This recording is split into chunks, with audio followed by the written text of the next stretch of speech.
Hey guys, Chris Hoke.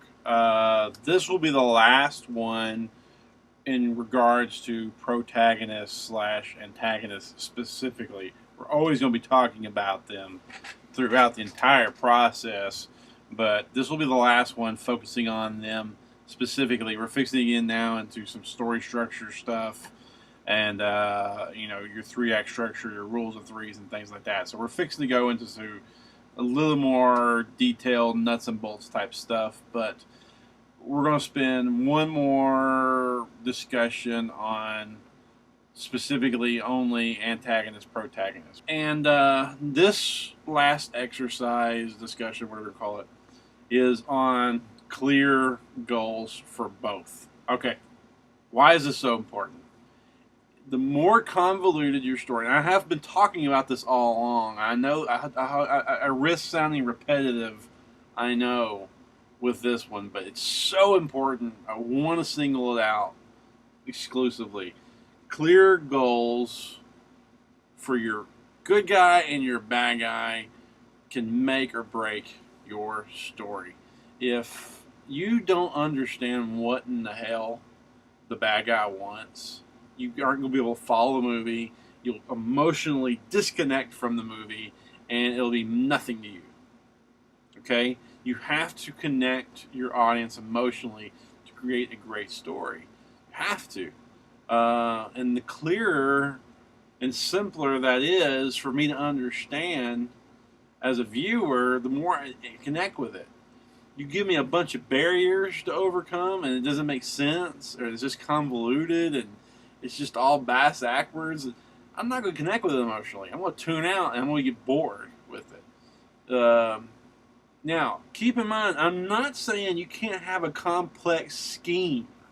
I'm not saying that, like Ocean's 11, that you can't come up with an awesome, cool, complicated, convoluted scheme to execute a plan, whether it be by the bad guys or the good guys. It's not what I'm saying.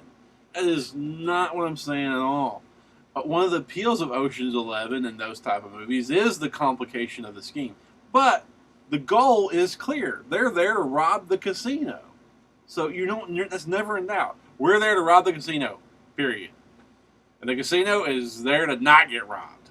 Okay? Andy Garcia is there to not get robbed and stop them. Clear goals. It is so clear. I'm going to rob you, I don't get robbed.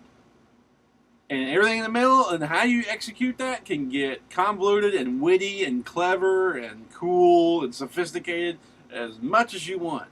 But it has to connect with me and the audiences. What are they doing? How many times you been watching a movie and you go, what are they doing? I don't know what is he doing? If you ask that, the movie's ruined. It's pointless. I mean, I've turned movies off for that reason because I don't know what they're talking about. I don't know what they want or anything else. I have no clue. Here's a movie that to me I point to, and a lot of people love it. Okay, so I know when I say this, I'm gonna lose some of you, but it is what it is.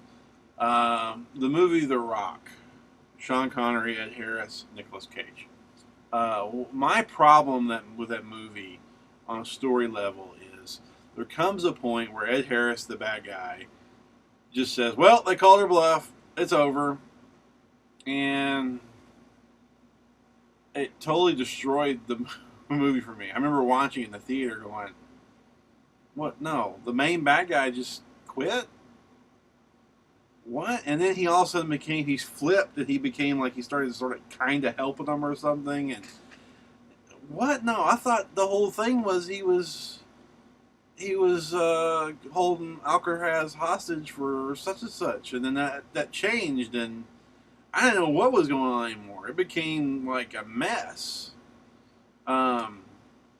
Totally lost commitment to the story. It was just after that, the whole movie was just shot for me. And a lot of people will disagree and they say they love that movie, and I know that. But I stand by that point of view. The bad guy, the antagonist, must have a clear goal. You know, the bad guys in Road Warrior want the gas. Period. The Empire in Star Wars want the rebels destroyed so they can control the universe. Period. It's easy. It's simple. Um, the best bad guys have a clear plan, and or not plan, but clear goal. And the best good guys have a clear goal. Rocky wants to fight the champ, go the distance. Simple, simple. Cinderella wants to go to the ball. And I know I've harped on this, and I won't berate it anymore, but I want you guys to really hammer this down, that you have to give your protagonist and antagonist the simplest goal possible. If it gets too convoluted, just rethink it, go back to the drawing board. And that was what I felt like with The Rock. I felt like the screenwriters at some point must have wrote themselves into a corner, and I just didn't agree with the way they chose to write themselves out. And for me, it destroyed the movie. Okay, and that's a great example to me of what I'm talking about, and it's a popular example. So that's the reason I use it. So the exercise here is write your goal for your good guy and your bad guy in one sentence and no more. No paragraphs. A phrase is a fraction. You know, what do you call it? A fragment sentence would be even better than a sentence.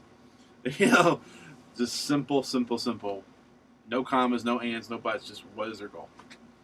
Rule the world, rob the bank, whatever. If you can define that, you'll be ready to move on. And until you've done that, don't move on. Clear goals. This is so important. This is crucial. This, besides exposition, this is the most crucial thing I've said. And that's the reason we featured it. So, all right, have fun with that, and we'll get back to more screenwriting per me. So, thanks. Bye.